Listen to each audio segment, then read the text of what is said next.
Hi guys! Today, let's do a Sephora haul. Alam niyo bang wala pa akong Sephora haul? So, this will be my first Sephora PH haul. Marami akong i-feature na products. Hindi ko pa siya nabubuksan.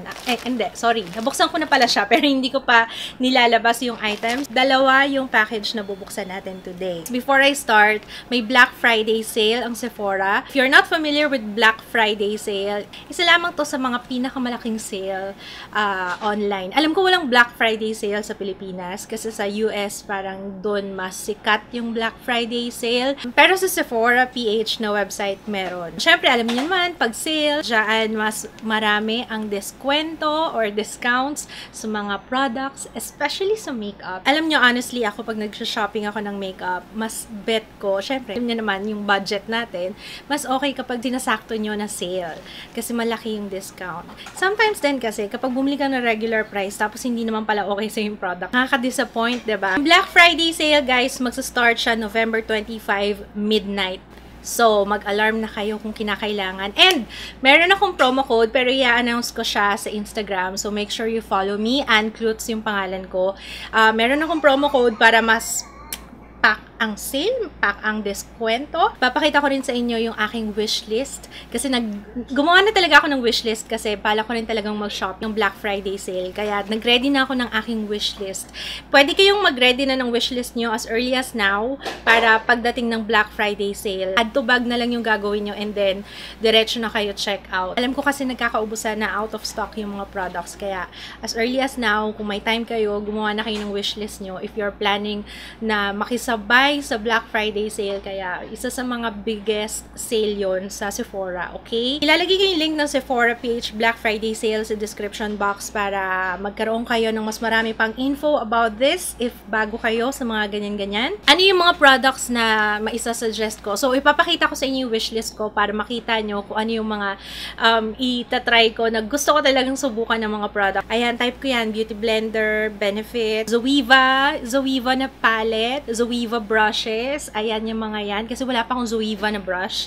Cover FX. Kasi ang dami ko na naririnig na okay daw yung Cover FX. Ayan yung wishlist ko, guys. Of course, magre-register muna kayo. And then, click nyo yung heart dun sa may taas ng product para diretso na siya dun sa wishlist nyo. Pagka nag-start na yung Black Friday sale, diretso na kayo add to bag para mabilis, diba?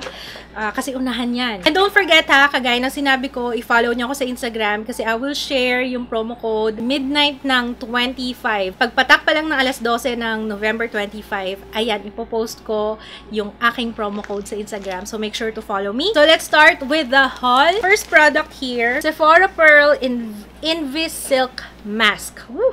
Hirap na. Gagamitin ko to, guys, day before nung sale para fresh ako bago ako mag-shopping, ganyan-ganyan. Yung pearl is really good. I've been trying skincare products na merong pearl. Alam nyo, mabilis siyang magpa-whiten. Ito, perfecting and brightening siya. Next one we have here is yung Real Techniques na Collector's Edition. Your Eyes / Enhanced Eyelining Set. Lahat to para sa eyes. So, meron tayong precision na eyeliner brush, yung pointy. So, pwede yan sa gel, sa cream eyeliner.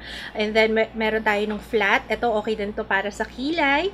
And then, smudge brush. Ito talaga yung pinaka gusto ko dyan kasi wala akong smudge brush. Yung ganito talaga. The last one, pointed liner brush. Ito. And then, meron siyang kasamang lalagyan. Ayan. Alam nyo ba, isa sa mga pinakamatatanda kong brushes, Real Techniques. Kaya, kung gusto nyo mag-invest sa brushes, ayan, isa sa mga maisa-suggest ko yung Real Techniques kasi pang matagalan. But yung Real Techniques ko, ito, kagaya nito, ang tanda na nito, mula pa nung nag-start akong mag-YouTube. First year ko sa YouTube, ayan, nandito na siya sa akin. And until now, ayan, we're going strong. BDB, Billion Dollar Brows. Wow! Magiging $1 billion brows ba ang aking brows? Best sellers kit to. So, ito yung smudge brush. Merong... Ang hirap naman tanggalin ito, girl. Bakit? Paano ko ba siya bubuksan? Ay, gusto ko to. Ayan, gusto ko yung mga ganyan-ganyan. Kasi pwede rin tong gamitin sa lower lash line. Actually, pwede rin sa eyeshadow, pang base. And then, ito yung Universal Brow Pencil. Mag-swatch nga tayo. Ay, magkakasundo kami nito. Tingnan nyo kung gaano siya ka-pigmented. Siya creamy siya. Retractable din siya, so you don't have to use sharpener. And yung brow gel, ito yung brow gel. This is the brow gel. Ayan. Okay, next one, 3CE Style Nanda Dual Contour Stick. Ayan. So, lahat ng kinuha ko, guys, ito yung mga matataas yung rating. Ito yung mga pinili ko para sure tayo na, 'di ba, may ilalaban sila. Highlight. Magsaswatch na. Ooh, ganda. Contour. Oh, no. It's so light. I don't know kung magagamit ko ito. 'Di ba? It's so light. I don't know kung hindi ata kami meant to be. Bahala na si Batman. Hindi ko sure kung magagamit ko yung contour nito. Pero maganda siya pang eyeshadow. Pwede na siyang pang eyeshadow. If you wanna check out yung products, lalagay ko lahat yung listahan sa description box. Pati yung link, ha? Yung price dun siguro, I will include na lang din sa baba. Next, Sephora V4 Volume Mascara. This is Brown League. Kasi gusto ko ng brown mascara. Wala pa akong brown na mascara na okay pang everyday. Si Anna Kai kasi, if you're familiar with Anna Kai. Hi Anna, if you're watching. Si YouTuber din siya. Creator Day yata yun. Ang gamit niya sa eyelashes niya, brown na mascara. Ang ganda-gandang tingnan. Parang ang natural. Or siguro sa kanya lang. Kasi ang ganda ng lashes niya. Ang haba. Tsaka volume. Nakaka-intimidate yung lashes niya. Ayan, let's try this one. Buti naman, hindi siya masyadong light. Okay, so this one is dark brown. Tingnan natin. Ooh! Parang chocolate. Ayan, this is perfect. Sana maganda siya, tsaka sana hindi siya matanggal agad or mag-smudge. Pero walang nakalagay dito kung waterproof. The Balm Cosmetics na Swing Black Liquid Eyeliner. Mataas din yung rating nito, kaya isa rin to sa mga kinuha ko. Oh, okay. Okay naman siya. So, yan. Pwede mong kapalan. Mabilis siyang mag-dry. That's good. Kapag kakagaya nyo ako na medyo hooded yung eyelids, yan, isa sa mga problema ko yan. Kasi kapag kinlose, tapos inopen ko yung eyes ko, dumudoble tuloy yung eyeliner, nakakaloka. Uy, hindi siya basta-basta natatanggal, ha? Ang hirap tanggalin. Itong concealer pencil ng Nude Sticks. Ang cute ng lalagyan. Medium 5. Yan yung nakuha kong shade. Concealer pencil, a soft matte cream concealer foundation all-in-one. Ooh, that offers excellent long-wearing blendable coverage under eye darkness, blemishes, mark spots, okay. Ay, ano to? May sarili siyang sharpener. Wow! I'm impressed. So, ito. Ayan siya. And then, let's try. Tama ba yung shade na nakuha ko? I think tama. Yes. Ay, maganda siya. Wait! There's more. Meron pa ako isang box na bubuksan. Ito yung kanilang holiday something. Basta meron silang pinadala sa akin ng holiday. Ang daming nude sticks. Unahin na natin yung nude sticks, guys, ha? I think I have 5 nito. Meron tayong matte lip. This is Kiss. Wow. Damihan natin. Wow naman, ang ganda. Ganda ng kulay. Wala siyang amoy. Ito naman, Gel Balm Pulse. Yung shade niya. Ayan, medyo may gloss. Okay, next one, we have Matte Eye Chocolate. Magnetic Eye Color Pencil. So, hindi to para sa lips. It's for the eyes. Siguro yung mga eyeshadow stick. Magnetic Matte Eye Color. And this one is chocolate. Next one, Gel Balm ulit. And this one is Wicked. Lahat sila may kasamang sharpener. And last one is Skin Glossing Highlighter. Medyo na-turn off ako kasi malagkit siya. Pero tingnan natin. I don't know if pag binlend ng konti. Pag binlend ng konti, ayun, carry naman. The Original Makeup Eraser. Alam nyo, actually, meron na ako nito. Pantanggal ng makeup. So, parang i-ano mo lang sa water. Lalaban mo lang siya sa water. And then, ito na yung gagamitin mong wipes. So, imbes na wipes yung gamitin mo, ito na lang. Pero actually, ito ginagamit ko siya pang linis ng brush ko. Kaya ganyan yung itsura niyan. Ayan. Ito, ganun din, the same. Nag-iba lang yung box, mas maliit na. Kasi naalala ko yung box nun malaki. Reusable for 1,000 washes. Okay naman siya, nakakatanggal siya ng makeup. Except, of course, yung mga waterproof. Ako, syempre, pag magtatanggal ako ng makeup, mas gusto ko yung hilamos kesa yung cloth lang, you know. Your best angle, contour, and brighten. This is Studio 10. First time ko magkaroon ng ganitong brand. And, ayan yung itsura. Oh, meron siya kasamang brush! This one is contour and brighten. So, contour and highlight. Ayan, Studio 10. And, ito yung laman. So, we have yung pang contour. We have a blush na cream. Oh, it's a cream blush. Hindi nga lang makita yung contour powder, pero ito yung contour powder, ito yung cream blush, and then ito yung highlight. Ang ganda nung highlight at saka nung cream blush. Pareho silang buttery, yung consistency.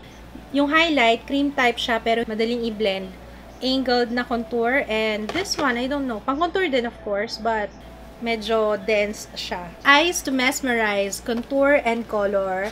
I'm guessing eyeshadow palette ito. May pencil.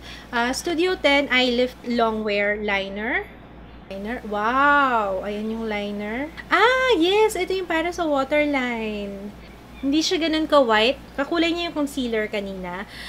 Sa akin, mas gusto ko yung ganito kaysa yung white na white. Yung pag nag-tightline ka ng lower lash line, mas maganda yung ganitong kulay kasi hindi siya lutang. Especially, kagaya ko, hindi naman ganun kaputi yung eyeballs ko. Or, ano man tawag dito? Conjunctiva. This is the palette. Ganun din yung itsura niya. Ganito yung itsura ng palette. And then, inside, ayan, may mirror. And then, ito yung colors na meron.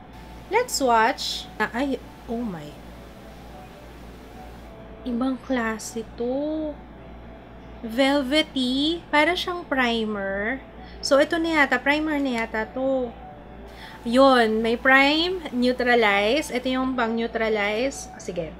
Ulitin natin ha. Ito yung prime, neutralize, contour, highlight, and define. Oh my gosh. Ang sobrang pigmented. Buttery siya. And ang ganda oh. Konti lang yung ginanon ko. Ayan oh. I'm excited. Last but not the least na i-feature ko for this video is yung Zoeva Caramel Melange. Na-try ko na to and oh my gosh.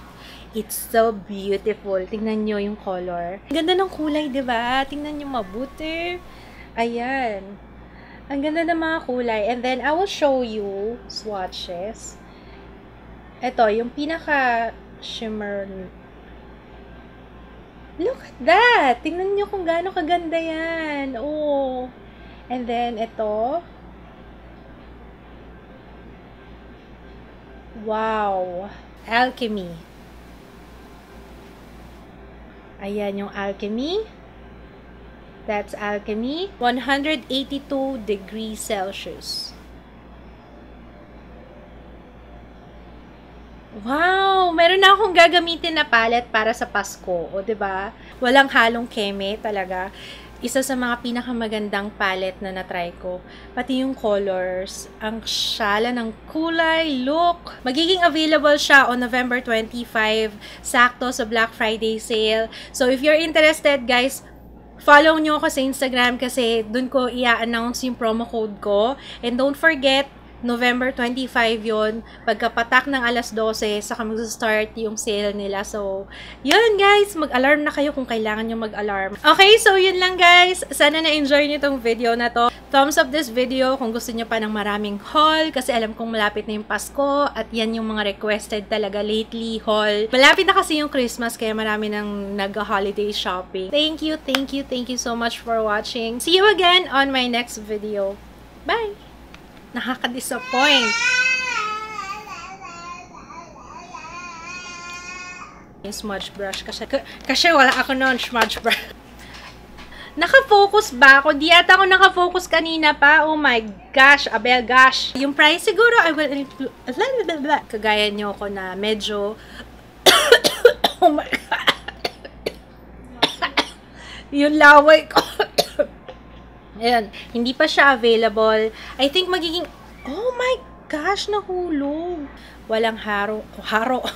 Walang halong keme.